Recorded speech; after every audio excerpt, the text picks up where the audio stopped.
పార్వతీపురం మన్యం జిల్లాలో వసతి గృహాల విద్యార్థులు అస్వస్థతకు గురయ్యారు. 50 మంది విద్యార్థులు జ్వరం, పచ్చకామెలతో బాధపడుతున్నారు.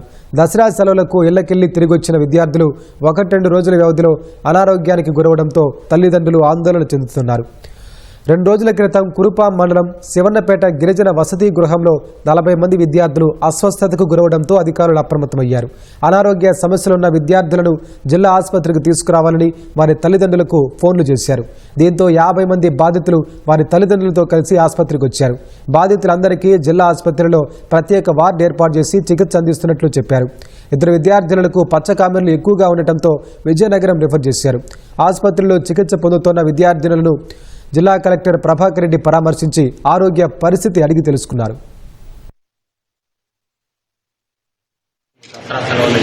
తర్వాత జాండీస్ లక్షణాల నుంచి అనారోగ్యాన్ని ఐడెంటిఫై చేయడం జరిగింది. అందులో భాగంగా మొత్తం విద్యార్థులందరికీ కూడా టెస్ట్ చేయాలని చెప్పి జిల్లా యంత్రాంగం నిర్ణయించింది. అందులో భాగంగా మనం ఇందులో చూస్తున్న ప్రతి విద్యార్థిని కూడా టెస్ట్ చేయిస్తున్నాం. ఎవరికైతే చిన్నపాటి సింప్టమ్ ఉన్నా కూడా వారందరినీ కూడా డిస్ట్రిక్ట్ హాస్పిటల్కు తీసుకొచ్చి ఇక్కడ మెరుగైనటువంటి వైద్యాన్ని వాళ్ళకు అందిస్తున్నాము. అందులో భాగంగా ఈ రోజు వరకు మొత్తం కూడా ఒక 50 మందిని మనం ఐడెంటిఫై చేయడం జరిగింది.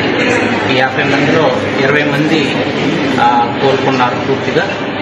సో రిమైనింగ్ వాళ్ళు ఇప్పుడు చాలా వరకు కోలుకున్నారు. ఒక 2 మాత్రం మనం కేజీహెచ్కి రెఫర్ చేయడం జరుగుతుంది. ఇప్పటికీ రిమైనింగ్ ఎవరైతే ఉన్నారో పిల్లలు వాళ్ళందరినీ కూడా వాళ్ళ ఇంటి దగ్గర ఉన్న హాస్టల్లో ఉన్న ఎక్కడికక్కడ వాళ్ళ చేత ఎప్పటికప్పుడు టెస్టులు చేస్తూ వాళ్ళ ఆరోగ్యాన్ని పరిశీలించే విధంగా స్పెషల్ ఆఫీసర్ని అపాయింట్ చేయడం జరిగింది. అదేవిధంగా దీనికి కారణాలు కనుక్కోవడానికి కూడా ఒక ఆర్ఆర్టీ టీంని ఇప్పటికే వేయడం జరిగింది. వాళ్ళు కూడా ఇప్పుడు ఇన్వెస్టిగేషన్ చేస్తూ ఉన్నారు. తొందరలోనే రిజల్ట్ వస్తుంది.